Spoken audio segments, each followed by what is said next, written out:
नमो भगवते वासुदेवाय।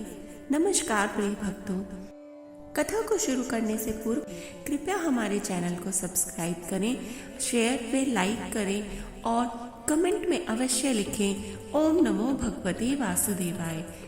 ओम नमो भगवते वासुदेवाय। यह अध्याय श्रीमद् भागवत की महानता का वर्णन करता है, जो कि स्कंद पुराण के वैष्णव खंड की मार्गशीर्ष महात्म्य का अध्याय है। तो आइए श्री भगवान के मुख से श्रीमद् भागवत की महिमा का श्रवण कर लेते हैं। श्री भगवान ने कहा, हे चतुर्मुख, ध्यान का वर्णन सुनो। मैं प्रसन्न मन से इसका वर्णन करूंगा।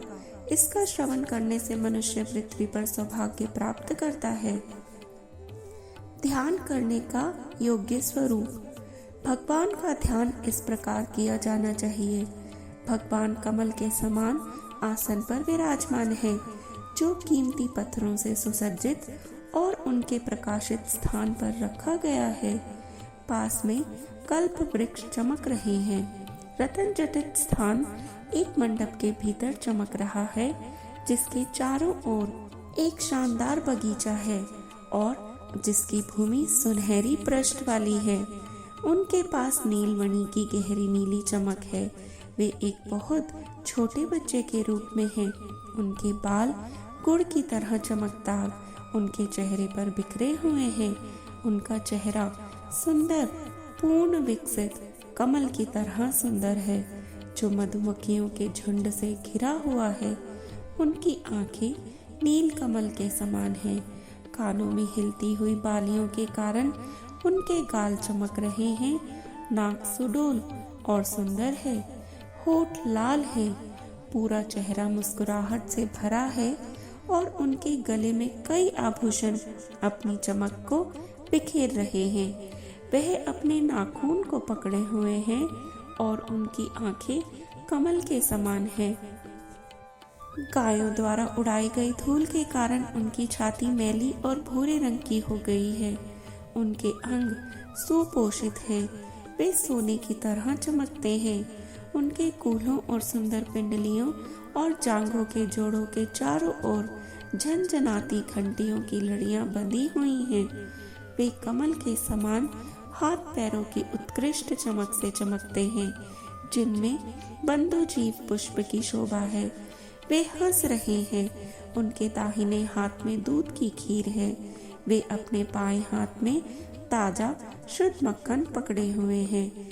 वे अग्नि हैं, जो कि पृथ्वी पर बोझ बन चुके राक्षसों की भीड़ को जला डालती है।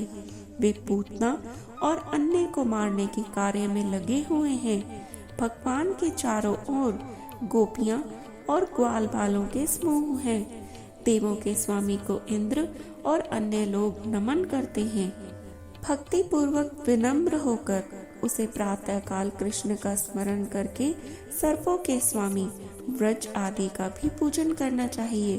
भक्त को श्वेत कमल के समान मक्खन तथा दही मिले दूध से उन्हें प्रसन्न करना चाहिए।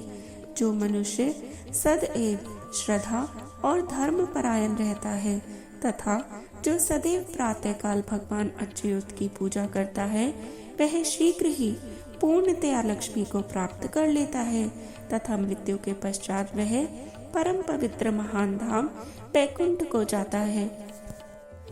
हे पुत्र, पहले ही श्रीमद् दामोदर नाम से यह मंत्र कहा जा चुका है।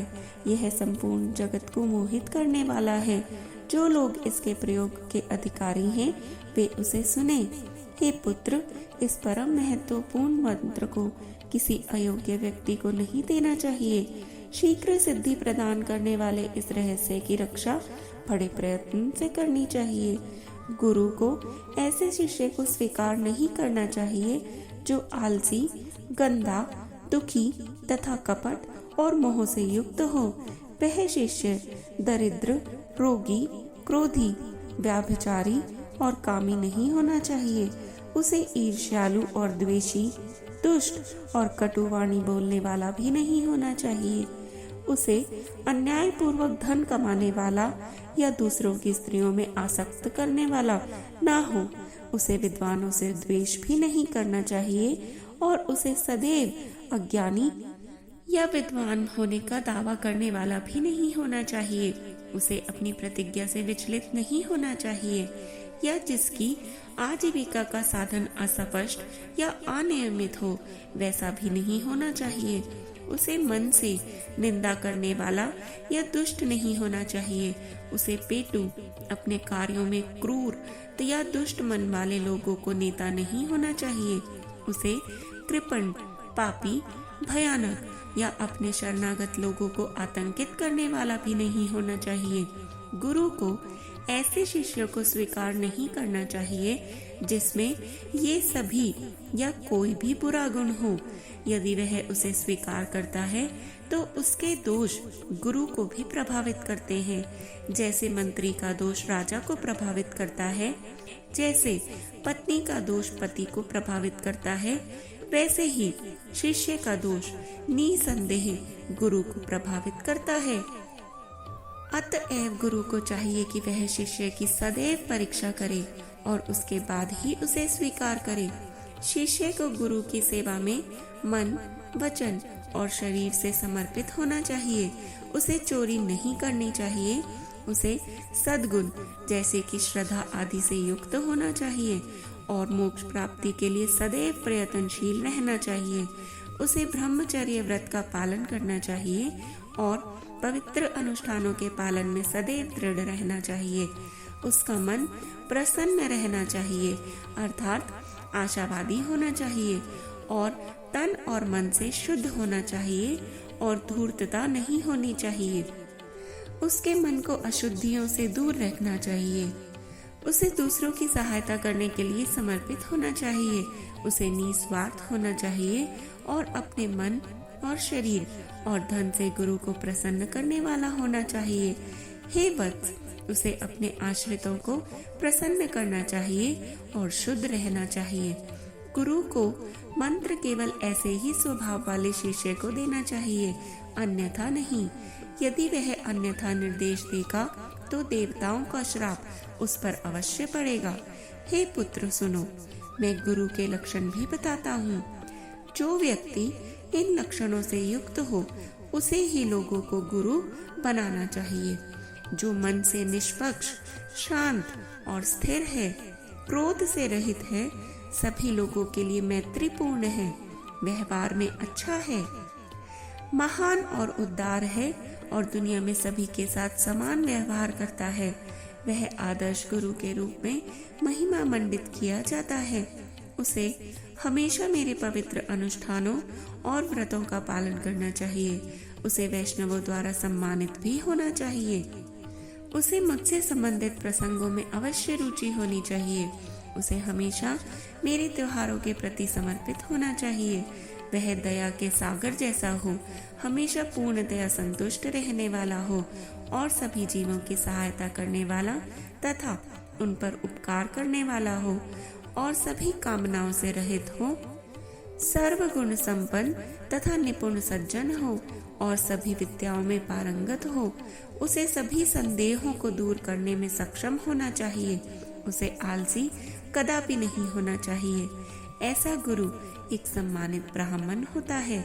वह जानता है कि अलग अलग समय में क्या होता है। उसे सभी को आशीर्वाद देना चाहिए।